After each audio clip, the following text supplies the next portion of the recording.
Hey everyone, so today I'm going to demonstrate to you how to write your term paper proposal. So as you can see, I opened a Word document and the first thing I did was save it and save it often. I've added, you add your name, my name, the date in the top left. You want a title that's centered in the middle. You want your last name and the page number in the top right, and then you start writing your paper. And of course you need to provide a works cited page. So I just started with the basic building blocks here. Now, as an example in class, I asked someone what they were possibly interested in writing on, and they said that they were really interested in the judicial branch. And then from that, we narrowed it down to the Supreme Court. From there, I said, well, what is it about the Supreme Court that you're really interested in? And the student said to me, they're really interested in judicial appointments. And particularly the nomination process, the ideology behind that.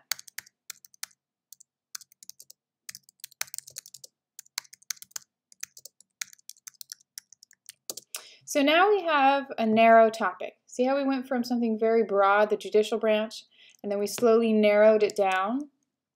Now once you get to the ideological leaning of judicial appointees or whatever your topic is, now you're ready to start jumping into things. So if we know that this is our topic, then we go to the class textbook. Now in the class textbook, we're going to find that, well, if we're talking about the judicial branch, that's probably in what chapter? Yep, chapter 10 on the American legal system and the courts. So you want to go to that chapter and sort of skim this chapter. And then, oops, it's kind of loading funny. And then you want to find what part of the chapter pertains to your paper or your topic, right? So let's see here. They're talking about the American legal system, judicial review, the role of law in democracies, legal tradition, kinds of law, okay. Provisions in judicial review. Okay, lots about judicial review. Where did it go? Jurisdiction, state courts, okay, and then now we're getting to it. The dual court system, federal courts. Here we go, I think we're getting closer. Federal judges. Here we go, the Supreme Court. So now we found the section in the textbook that pertains to our topic. It's right here. So now I would want you to read all about the Supreme Court so you feel like you have a good solid little background of the Supreme Court. And while you're reading it, oh look here, see how members of the court are selected. That's probably going to have a lot to do with our paper. So this part in particular is probably going to pertain quite a bit to our paper. You might want to watch these little videos as well to sort of give you a highlight of this topic. Here we go, political ideology. Now we've found our narrow topic, the space where our narrow topic is in the textbook. So you'd absolutely want to read this part very closely and sort of summarize what is it that the textbook has to say about your topic. Once you have that, you go back over to your page, you'd write your textbook into the works cited, and then you'd start to sort of say a little bit of a summary, right? So according to Barber, blah, blah, blah, right? Oops. Then the next part is to jump into the database and find at least 2 more academic sources. So you go over to Solano, the website, and scroll down, go to library, and that'll pull you up to this page. And this page is incredibly important. See this button right here, scholarly peer reviewed? You want to make sure that you click that button. That way you're filtering all these articles. It's only going to show you stuff that is academic that you can use for your paper. If you forget to click this button, you may find a bunch of junk comes up. So you want to make sure that you click that button right there. So then in keywords, you probably want to say something like Supreme Court, U.S., well, U.S. Supreme Court is probably more like it. appointments, and perhaps ideology, and search. Now you're going to find a bunch of peer-reviewed academic journal articles. And so you want to start to read the topics, read the titles, and then read the abstracts. So this one, Ideology, the Affordable Care Act, Ruling, Supreme Court Legitimacy, maybe. Ideological proximity and support for the Supreme Court, maybe. New politics of Supreme Court appointments. That sounds like it might be right down our alley. So this one could potentially pertain to our topic. Let's see, anything else? Influence of precedent on state Supreme Courts. That's not what we're looking at. U.S. Supreme Court, no.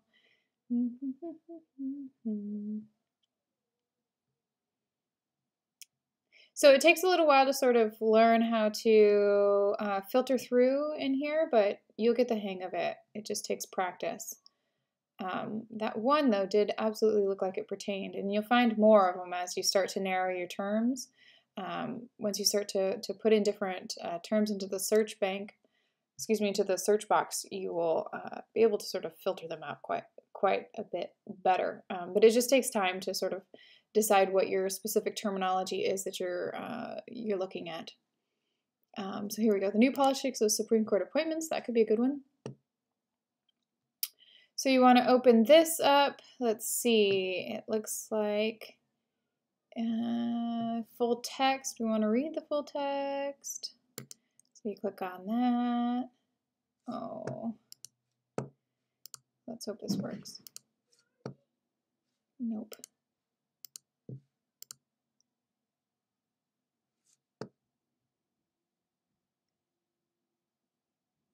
There we go. So once you sign in, then you should be able to see it in JSTOR. So this one doesn't have an abstract, but usually they have a little abstract, which is a little paragraph up at the top. You don't want to skip over that paragraph. You actually want to read it. It can help you quite a bit. This one looks like it pertains to our topic. So because it pertains to our topic, I would download it, where you can download it. You can also cite this item. So then MLA, you just copy, and then you go over here to your works cited and paste. Now you have one, you'll have your barber as well, right? Citation, and you have this one too. Now another cool thing about these works cited, just to tell you before I forget, if you highlight it and you go up here, line spacing, now you can tell first line hanging and that you want it to be double. And it does it automatically for you. Then you don't have to worry about formatting because sometimes it gets a little funky. So I would go back, I would now read this whole article and summarize it. Then I'd have a little summary here, according to Greenberg, blah, blah, blah, blah, blah, right? And I do that at least one more time.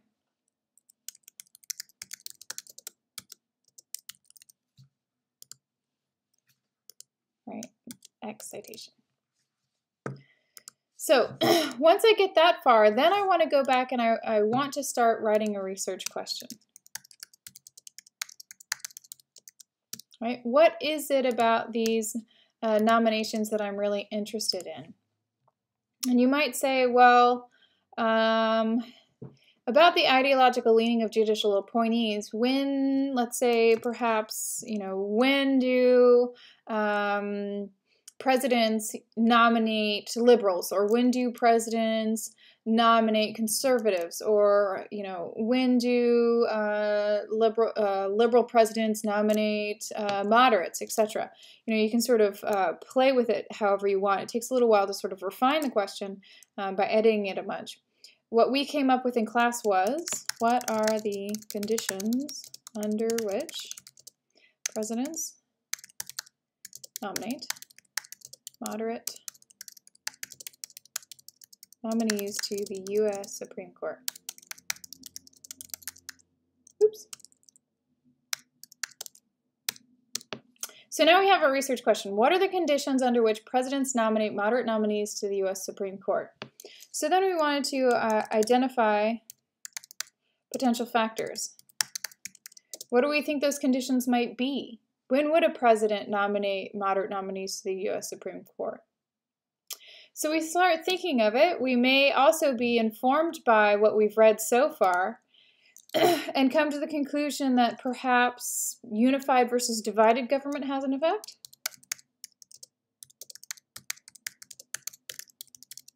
Perhaps the president's ideological leaning.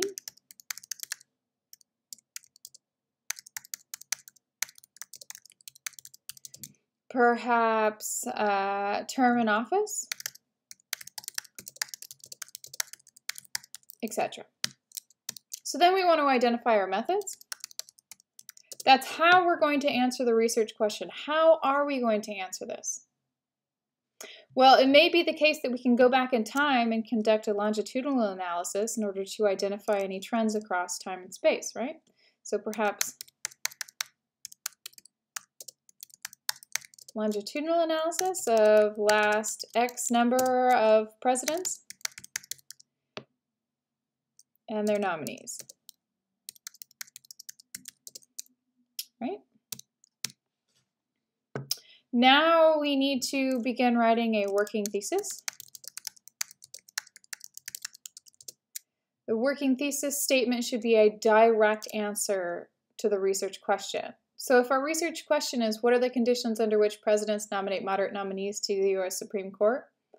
Our working thesis statement would begin with those conditions, right? We'd say perhaps something like, under or during the last term in office, under divided government, presidents are more likely to nominate moderate nominees to the U.S. Supreme Court.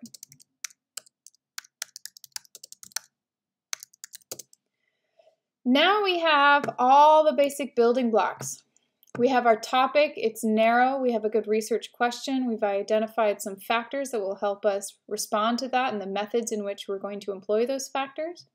And we've got a working thesis statement. We've summarized 3 different academic articles in the book in order to say what they say, right? What are they saying? What has been said so far on the topic? And we've got our works cited going. So now we're ready to actually write the paper. So I've written an example paper for you guys over here that I will show you.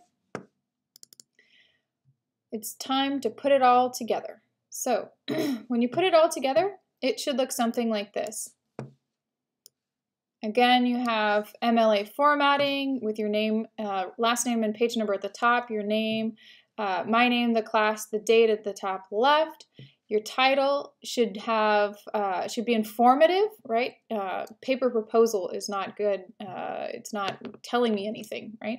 So you want a title that actually informs the reader what the paper is going to be about. So here I have U.S. Supreme Court appointments, examining the role of ideology. Then I begin, and you'll notice that everything we have right here is all incorporated into this first paragraph, right?